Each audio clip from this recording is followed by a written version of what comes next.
জিভে জল আনা এক চিরস্বাদ রসমালাই। প্রথমে 2 কেজি দুধ গরম করে নিয়েছি, বলক উঠে গিয়েছে। হাফ কাপ ভিনেগার দিয়ে দিচ্ছি। ভিনেগার দেয়া হয়ে গেলে এবার আমি নাড়াচাড়া করছি। দেখুন ছানা কেটে গিয়েছে, সবুজ পানি বের হয়ে গিয়েছে। ভালোভাবে পানি ঝরিয়ে নিয়েছি। 1 টেবিল চামচ ময়দা, চিনি আর বেকিং পাউডার দিয়ে দিচ্ছি।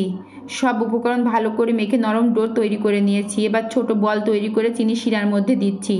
হালকা জালে আধা ঘন্টা রেখে দিচ্ছি। ঢাকনা দিয়ে ঢেকে দিচ্ছি।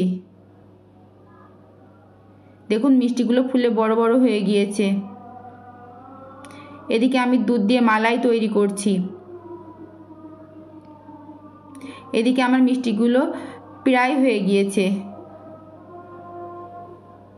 এবার জাল দিয়ে রাখা দুধ দিয়ে দিয়েছি। বলক উঠে গিয়েছে, আমি আস্তে আস্তে নাড়াচাড়া করছি। দেখুন আমার রসমালাই হয়ে গিয়েছে।